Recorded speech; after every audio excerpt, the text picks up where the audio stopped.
Hello, everyone. Welcome to Achieving Success with Olivia Akin. I'm your host, Olivia Akin. Each week, we will discuss the roadmap of achieving your personal and professional success. We will give you real-life stories on growing personally and professionally to achieve your life and career goals with the help of some top-notch guests. Today, we are speaking with Eric Monies. Eric is the founder and CEO of Online Biz Builders, which is a digital marketing agency that focuses on helping business owners grow their exposure online through search engine optimization, web design, Facebook advertising, and Google. Eric is also a board member for the Stamford, Connecticut Chamber of Commerce, helping young professionals excel organization. You can find Eric by going to his website at onlinebizbuilders.com or by emailing him at contact@onlinebizbuilders.com. Hello, Eric. It's fantastic having you on the show. Hey, Olivia, thank you so much for having me, and what an introduction. To start off the show, can you tell me what success means and looks like to Eric Monies? Absolutely. This is definitely one of those things that changes for everybody, but I feel from my own personal thoughts and just the way that I see success, it really just comes down to being fulfilled, I suppose. And I'm not going to say satisfied, because being satisfied, whenever you have that urge, that hunger to build a business, to do something like that, you're never truly satisfied, but you can feel fulfilled. So being fulfilled, being happy with yourself, being happy with what you're doing, and being able to help others, family members, outside of family members, communities, giving back, and just being able to get involved and have that time to do so. So to me, success is being able to help others, having the time to do so, feeling fulfilled, and freedom overall. And I like how you added freedom in there. Mm. As a business owner, there's definitely the stressors in life, but there's also the freedom to make the decisions and everything else. Eric, during college, you decided to start your own company. What made you decide to start your own company instead of going to work for another organization and kind of getting to learn the ropes that way? Yeah. So there's a couple different parts to that, and I guess we can start with the freedom aspect. So that does open up into the whole realm of having the freedom to make those choices, but then you also have to look at the responsibility with that freedom, because when you start building your own business, you have the freedom to go in the office whenever you like, but you got to make sure that you're in the office and getting everything done and making sure that everything that your clients need is taken care of. So freedom is definitely very important to me. But one of the reasons I didn't go and work for another company first, a lot of marketing agencies, especially the larger ones, they have really cookie cutter templates. It's just for every business they can get on, and they just want to market you and take your money, and they're going to just kind of put you in the same process they put every other business in. My goal with my business is to really sit down and create custom strategies and work with another company. So we're not just an agency, we're really more of a partner, and figure out what it's going to take to grow. Test, tweak, repeat. So Adam, again, back to the freedom, but also making sure that clients have a custom experience that's best for their business and not just another plug and play solution. And I think that's key, is understanding that not everyone who walks in the door in your life, if you want to take it that way, or within a business, their needs are going to be differently. What they want and quantify as quality could be different, whether it's monetization or it could be numbers or how much they're making. It can be very different, and what people look for can be very different. So understanding that and customizing it is a very unique idea in the sense of, especially in marketing, like you said, a lot of people, bigger companies and everything like that, they say, this is what we can provide you, package A, B, C. Exactly. And that can be a difference. People don't always understand unless you take the time to understand that just picking A, B, and C and looking at, oh, this is what I could get out of it is not always going to help you. Exactly. Exactly. And when you start looking at that A, B, or C, they're really sometimes they have, little nuances that change for different industries, but a lot of the times they really don't. They change the name a little bit. This package is specifically for plumbers and this one's for dentists. At the end of the day, they're typically doing the same thing, where not every business is the same. Every business has a completely different outlook, even in the same niches. Every business in that niche might have a different way that they're doing something. They might have a different way that they're selling their product or they're offering their service. So that needs to be taken into consideration with every client. And Eric, how do you, when you have to create a custom package or a custom strategy for every client, how do you kind of go through that process of saying, okay, this is what we're going to provide, or this is the strategy we've come up with? What is that process like? Yeah. So it starts with an overall look at where they are currently. We need to basically sit down and assess everything they're currently doing, and even outside of the services that we don't offer, because it all comes together. So our biggest service is search engine optimization with local, national, and international companies. You need to look at what their presence online already looks like. So we'll run a bunch of different analysis, do an audit of their website, see what kind of authority that they already have. And when it comes to SEO, authority is pretty much everything on the internet and not on the internet. But when it comes to authority on the internet, of course, you're talking the way potential clients and people who are on the internet see your business as hopefully an authority, but you're also looking at how Google sees your business, because your business can be around for 20 years. And in your town, you're known as the authority. If you just started working on your website, the guy who started their business last year but has been working on their website is going to rank higher than you on Google. So we need to see, with new clients that we take on, what have they already done? Where is there room for improvement? And where can we look for not just improvement, but growth into new markets where we can reach new people on the internet and how we're going to reach them? Eric, you had mentioned SEO. Now, for some of our listeners, SEO stands for search engine optimization, which is something a lot of companies are taking more serious now and starting to implement SEOs into the everyday, kind of like you said, the optimization of everything.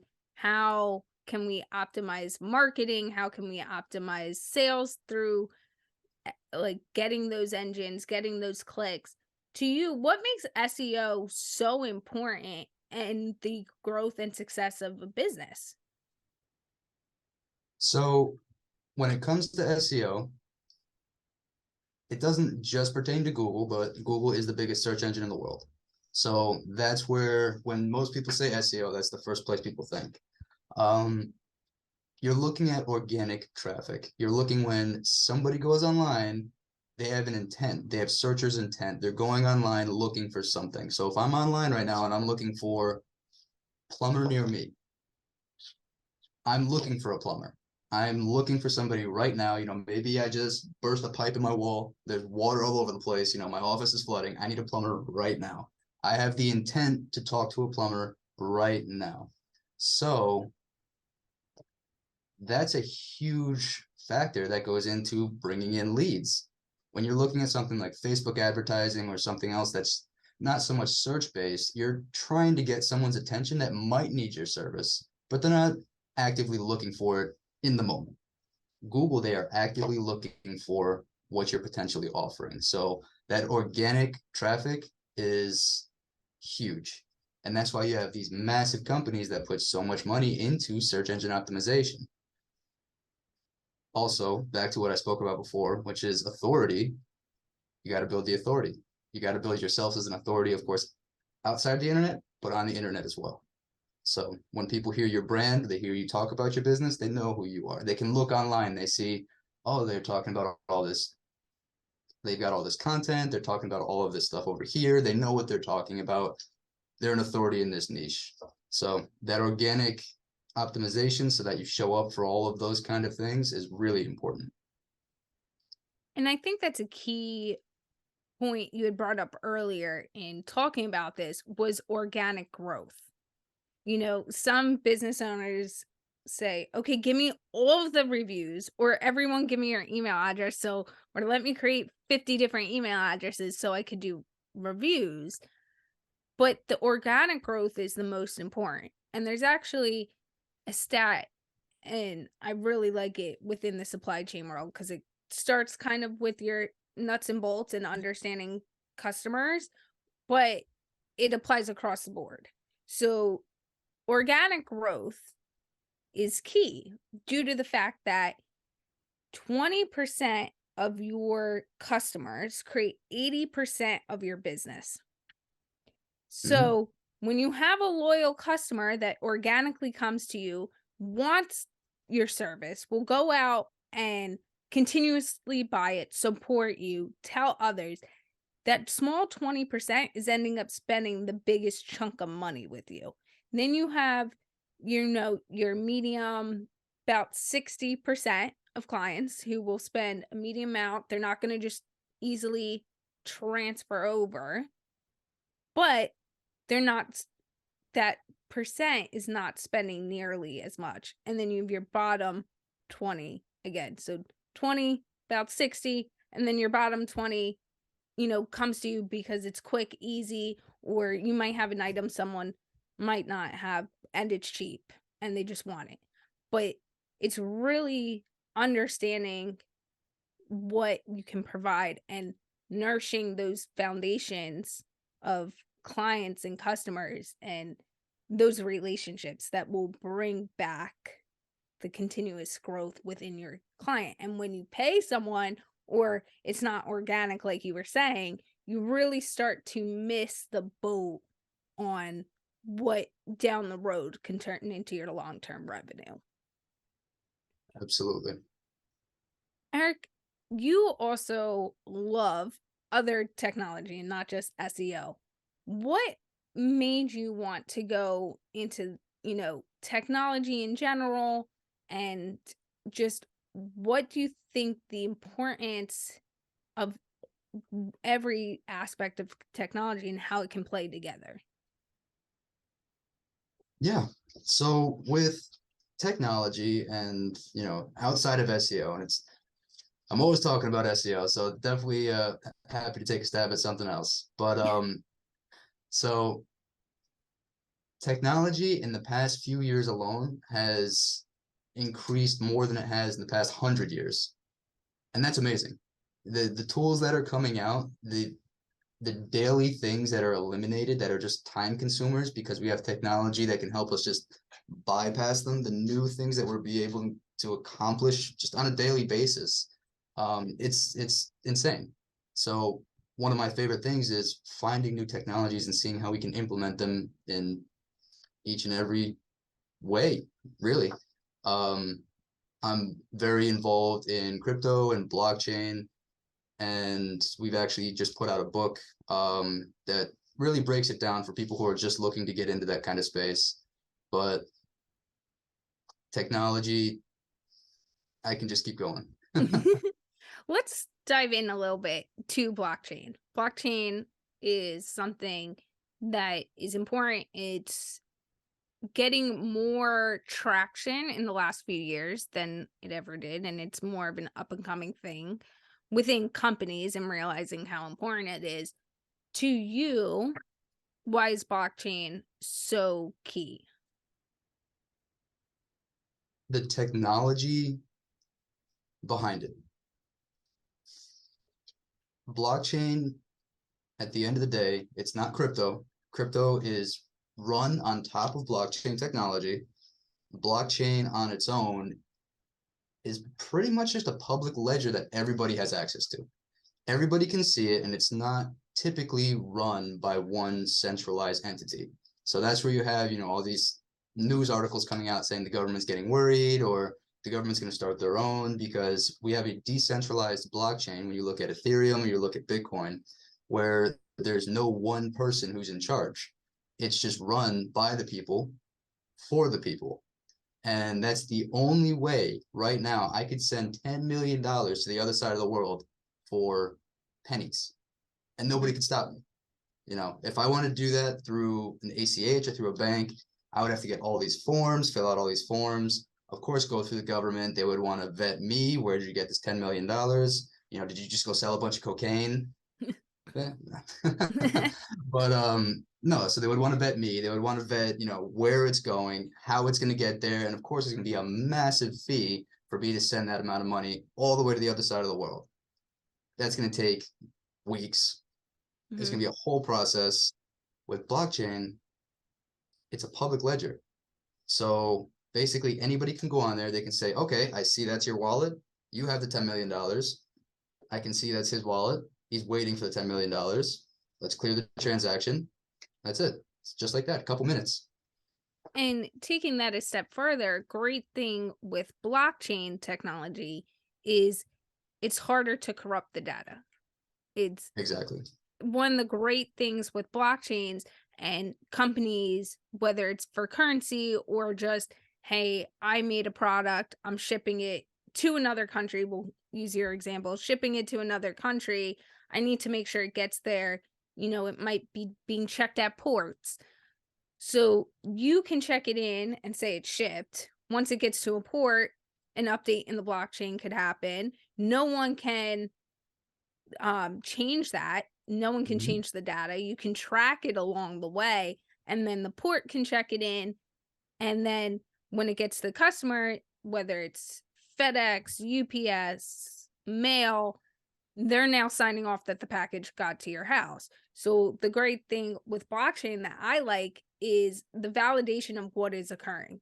So if something goes wrong in the process, no matter what it is, money, product, data, it's locked.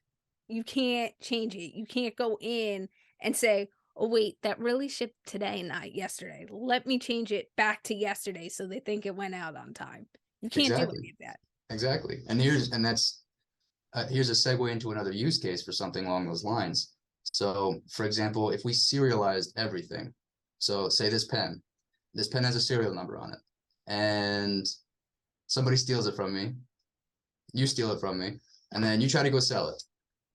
So now you bring it to a pawn shop and you go to sell it, and they say, let me check the blockchain to make sure that you actually own this pen right now, that it's set to you. And they check and they see that I'm supposed to still have the pen. How did you get it? And then they can contact me and say, hey, you know, did you sell this pen? Why isn't it recorded? Now they know that this was stolen, and now you're starting to eliminate threats of theft. So there's a lot of different opportunities. And I mean, those are just the top level opportunities. It gets so deep when you start looking at smart contracts and how you can program things like that. It's insane. It blows my mind, and I can't wait to see what happens with it. Eric, when we talk about, you know, you brought up technology changing so significantly throughout even the past 10 years and what we can do. And even something like blockchain really started to pick up and be developed in the last 3 years. For you as a leader, when new technology is coming out and you're looking into it, how do you approach saying, okay, this technology is worth spending the time, maybe the money, investing in this set of technology or tools within even the internet is not worth the same investment? So there's a lot of vetting that goes into that. So when looking at blockchain and like certain aspects of it, I mean, I've been into crypto and trading NFTs and all that stuff for the past 10 years. Yeah, about the past 10 years. So I was doing this stuff before it was even in the news. And I had some people who were just like, oh, you're wasting your time, you're wasting your money. And when I get into something, I'm into something. So it didn't really faze me that people were like, oh, you got to stop that. When I see something that I vet and I dig into it and I see that this can change the way the world is for the better, then I'm going to go full in. So, I mean, a great example of that as well could be, and I'm sure everybody's heard about it recently, AI. We have a company called OpenAI, for anybody who hasn't heard, and they are doing tremendous things with artificial intelligence.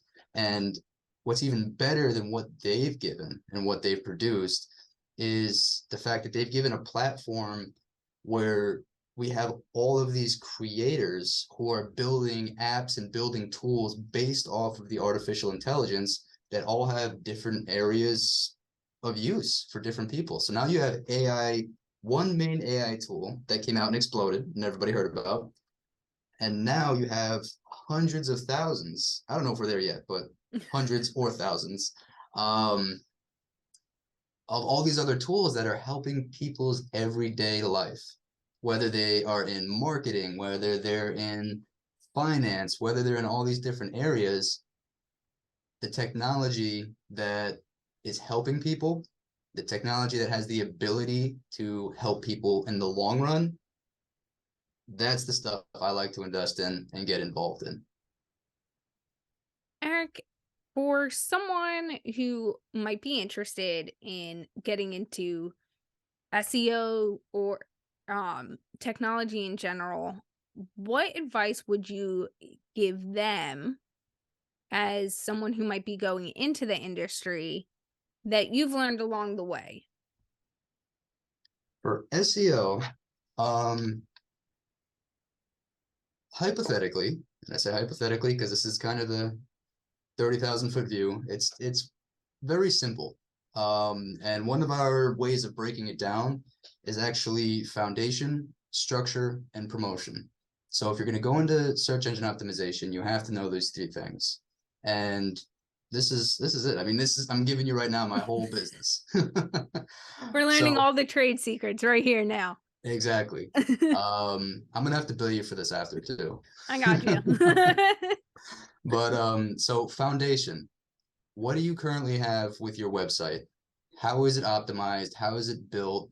Do you have all the proper keywords inserted? Do you have the topics set up properly? Do you have everything set up at your foundation the way that it needs to be so that it can be the best that it can be? Can't build without a solid foundation. Mm-hmm. Next, you're moving on to the structure. Where are we going next? That's where the structure comes in. What markets are we targeting? What are we looking to get into? And how are we going to implement it? So are we going to search into new topics relating to what you're selling, what you're offering, questions that the customers might have? Now you're going to start putting out content, whether it be local landing pages or blog content, and it's got to provide value. So, and quick little segue, a lot of people get into SEO, come in and try to trick the system. It's Google, the biggest company in the world. Provide value to your clients, to people on the internet, and Google will reward you. It's as simple as that. So back it. Provide that value, whether it be the local landing pages or the blog content. You want to make sure that you're keeping people engaged and answering their questions. Whatever it is, whatever the niche is, that's it. And then promotion. That's the final step. You really want to get whatever you're putting out promoted in as many places as possible on the internet. So, and that's where you get into backlinking and features on different websites, but that's all you really need to know for the general idea is that you want to get featured on other websites that are relevant to what you're talking about. Because now that you post that content, Google can say, oh, they must be an authority in this space because they just wrote this great article that's providing all of this value. And this other website that we already know is big in the space recommends that article. It must be important. So they're going to rank you higher, which is going to bring you in more traffic, more organic traffic. So SEO, that's it in those 3 steps. Well, thank you for sharing that. I want to circle back to a topic that I think is important to understand, and we've brought it up in terms a few times. It is freedom. As a business owner, what is it like, and how do you manage the freedom of being able, like you had mentioned earlier in the show, kind of being able to walk into the office when you like, but still setting those boundaries and then not taking it home with you. How, with freedom, how do you still manage everything? Because it can be very hard to not go on one end of the spectrum. You have the spectrum of, okay, now I'm an owner, I'll make the revenue, but like I don't have to come into the office, or I can show up for how many or as little hours as I want in a day. The company's making money, I'll still make my money. And then you have the other spectrum where you have leaders and business owners who can't separate because there's so much going on and you're answering emails all the time. It goes to your phone. We're in a society now where anyone can get a hold of you if they really want to. So how, with freedom, have you kind of navigated that? That has definitely been a struggle, especially just looking at my whole time and doing what I've done. Um, Bring it back to the beginning where the struggle started. um, I started the business in my basement right before COVID, and then spent pretty much 2 years in my basement just building. And then came out of COVID, continued to build, got an office, and then just kind of stayed in that same boat where I was just constantly working all the time and not really taking the idea of freedom that is needed at that point, because you, as important as it is and as focused as you can be, if you're not going to get out and at least enjoy some of that freedom, get out and network, get out and talk to people, you're losing sight of the reason that you started this. And you're also losing a big half of why you started the business. It's to network, it's to grow yourself and the company. So now one of the biggest things that I do is I try to not work at home unless I have to, or if I have some side projects, that I just enjoy working on. But I try to keep most of my work in the office unless I'm traveling or anything like that.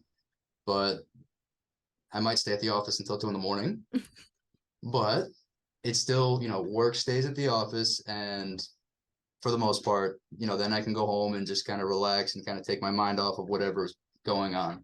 So same thing with when I'm with family or with friends or something like that. I try to take my mind off of work as much as possible because I'm so involved and so just focused during work that I need to take that time off.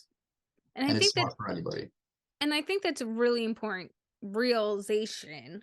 And we're going to dive into that a little bit more. So we're going to talk about it. But it's the important and key takeaway of realizing that I need freedom as well. When you're growing a business or you really love what you do, even as an employee or in your personal life, sometimes that takes control, that grips you. And next thing you know, it's 7 hours later. I mean, Netflix does it to us all the time. Let's be There you honest. go. They hook us in with the show, and 7 hours later, you realize, oh, I'm still up and it's 2 a.m. and I've gotten through all of season 1. So it's really important to realize that your hard work, you still need to be able to enjoy it. So for you, what was the moment where you realized that key importance of freedom, especially as a business owner? I think there's a lot of different small points that kind of added up to where I was like, okay, you know what? I need to get out of here and clear my mind. Um, some of it would probably be missing events, which that comes with being a business owner, and that comes with being in anything that you're trying to build. You're gonna have to make sacrifices. You're gonna have to miss events if there's issues. You have to take care of them because at the end of the day, that's what you're building, and you got to be there for that just as you would for anyone else or anything else. But there's a couple events that I've missed that I look back and I'm like, I didn't need to. Mm-hmm. And in the moment, it's, that's what's important. That's what needs to be taken care of. This needs to be taken care of right now. Looking back now, it's just like, you know what, that wasn't the most important thing at the moment. And I've had a couple of those scenarios that it's just, I look back now and I'm like, you know what? I would have rather spent my time somewhere else Mm-hmm. with someone else or with some other people. Um, but those are learning experiences, you know. I wouldn't have been able to make the mindset shift that I've made without experiencing those harder times of, you know, I need to get this done and missing certain things and not being able to go places. And I think that's a key takeaway of what you just said about you had to walk down that road in order to look back now and say, okay, maybe I could have done this differently. But it took walking that path to now you have your boundaries for you to say, okay, might be how we approach a situation moving forward. This is how the company's going to do something. This is how personal relationships I'm approaching it. This is how something might rank and whether, okay, it's worth missing out on it or not. I think that's really important. And I always say that. So I totally agree with you of good, bad, indifferent. My choices have been my choices. So, and things that have happened to me have happened to me. You know, we all go through hard times and things we cannot control as well. But I always try to look at the positive side. And it's not always the easiest, especially maybe not in the moment. You know, you want to scream, you might want to, yell, cry, whatever it might be. But and you might question yourself with those decisions, and that's an okay process to have. But at the end of the day, the best outlook and the best success you can have for yourself in the same momentum and keeping to grow yourself personally and professionally is to say, okay, I made that decision, no matter how it might be. Now I'm learned from it and I'm going to continue moving forward. I might Exactly. pivot, I might do something, but I made that decision and I have to live with that decision. Exactly. You know, and outside of business, outside of building anything, that's how you have to tackle everything. I mean, you know what? I look into my past and I'm like, you know what? There's a lot of things that I'm not happy that I've done, but I've made those decisions and I wouldn't be where I was if I didn't. So, am I happy I did them? No. Am I happy I learned from them? Yes. And I think that's another key thing. Your word you just used there, you learned from them. You know, whether it's a slow growth, a baby crawl, or you're running, sometimes growth does not look the same and it's not going to be the same every time. Sometimes you might be learning and know, let's take a relationship, for example, because that's an easy one. You might go back to a relationship or you might not end a relationship after something happens. You realize it might not be making you happy. Okay, let me change how I approach a situation, an argument, whether it's with a significant other or a friend. If I'm learning through that process, I can accept what is happening, what has happened, and what is going to happen. Now, if I continue to change the situation or the part you can control and things aren't changing, then you can make the decision to say, okay, now I'm going to cut ties. I'm going to move forward. But sometimes what people don't take into perspective that I think is so key, especially with what you said, is the continuous growth and that it doesn't really look the same. And guess what? People's speeds are different. And just because you don't think they're growing, because they might be still kind of in a situation or still might be doing something very similarly, they might be growing a lot more than you think during that process. And they might have their eyes open of what's going on or a situation that's happening.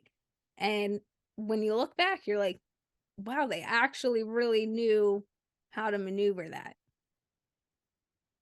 Definitely. Um, Eric, as a leader in your community, you're involved with your chamber of commerce as a business owner.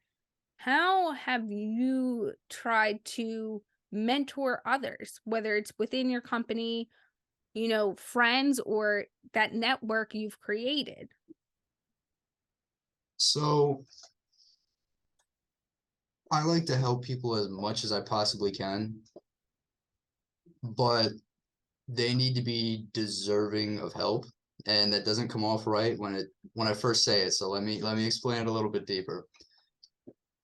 And this is from my own personal experience. I've offered, you know, a handout to multiple people, and, tried to pull them up, tried to give them as much as I can, try to help them start something, and they sit there and act like they want the help. They act like they want, any in that they can get.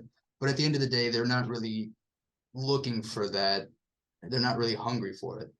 When I start talking to people and they show that they have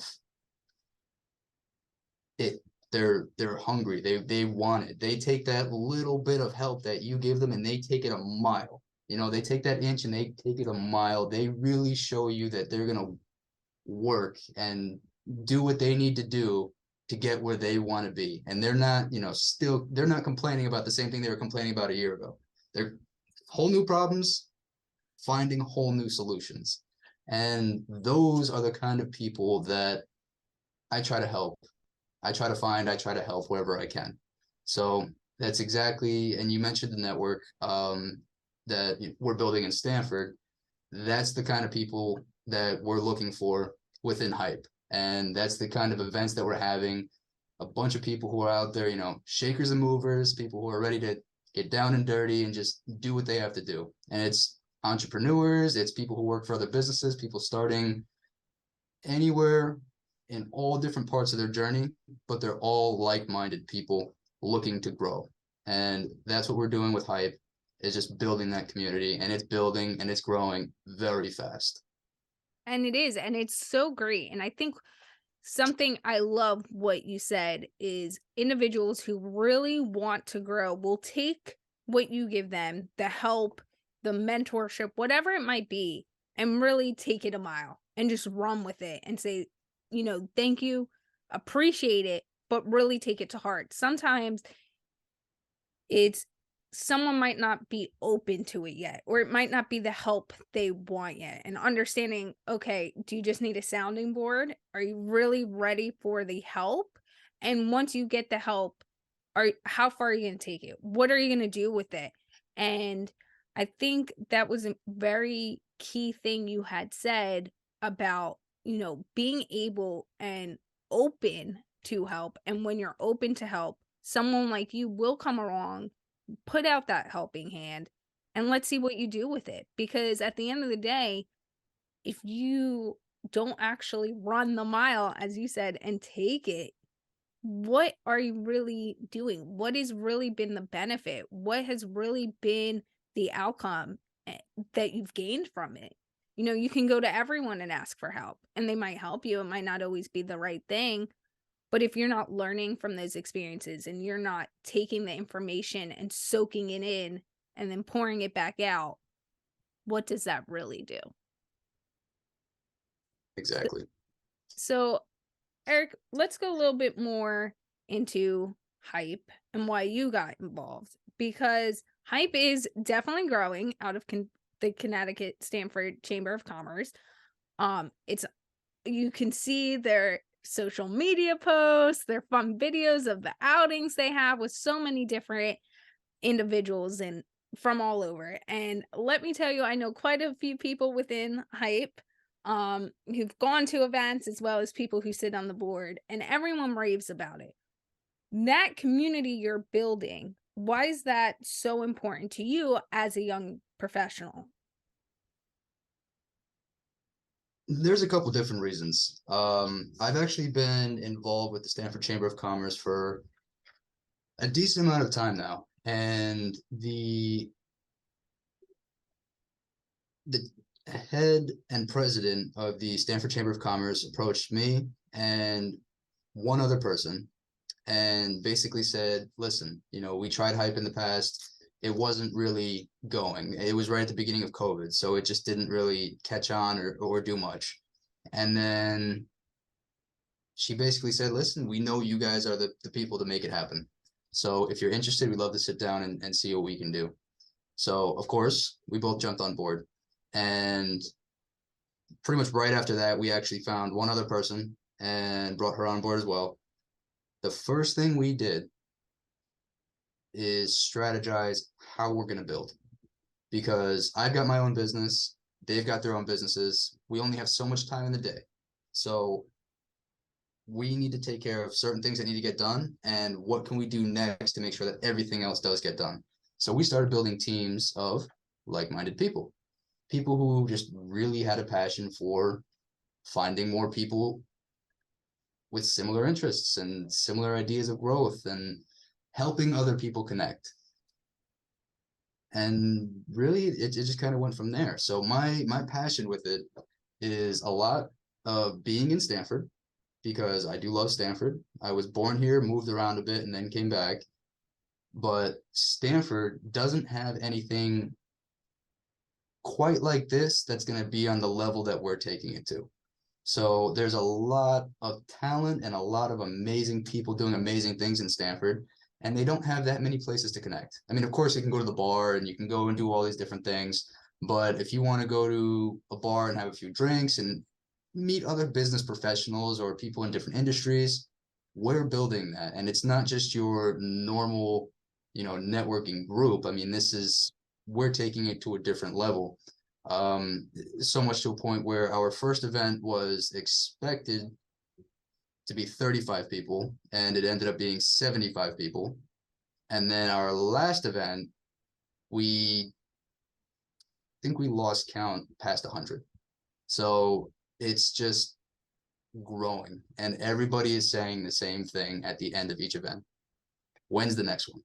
And that's really important too, is like we talked earlier, that organic growth, the networking, everything we've talked about today kind of sums it up to that. You end up getting, when people have a good time, they like, like you said, the like-minded people, you're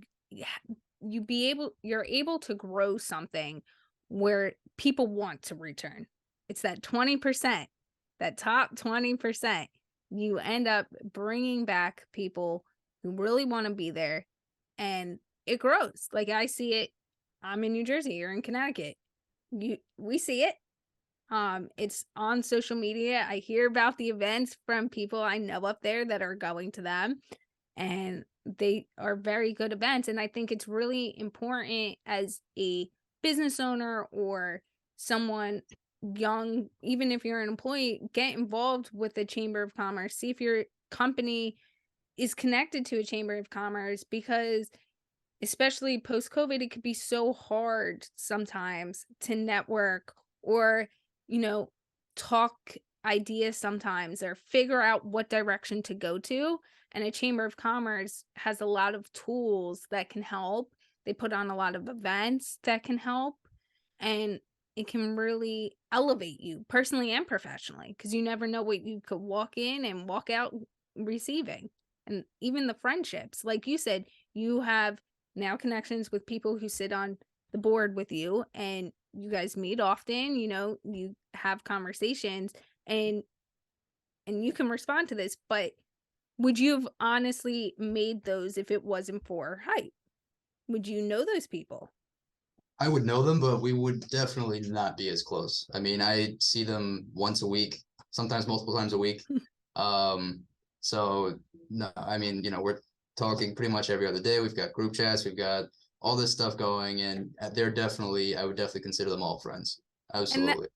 And that's the great thing, is sometimes looking at network, and I'm a big fan of this, your network, there's nothing wrong with them becoming your friends. And sometimes that is the best way to make friends. You move to a new location. Okay, what's going on? Your network, you meet within work, you're able to do things, you're able to feel better because there's that mental side of it. You're challenging, but you build relationships where then they can turn into friendships. Exactly. Eric, how can people get in touch with you if they would like to connect with you? I'm always open on LinkedIn. My website, there's actually a section that's, if anybody's looking to learn about SEO, there's a section to learn about SEO, and you can actually contact me directly on there as well. Thank you, Eric Monies, for all of your insight today. A few of our key takeaways from today's conversation is organic growth. That's key. You want the organic growth, as well as technology like blockchain and AI can really help you long term. So don't think of technology as possibly a negative. Think of it as all the things it can help you do. as well as build your foundation first, then focus on your structure, and then build and promote. If you do it, like Eric said, you want to build that foundation first. And once you build that, it will really help you succeed. A healthy foundation sets the tone for everything else. This was a great episode with our top-notch guest, Eric Monies. Thank you for listening and have a successful day.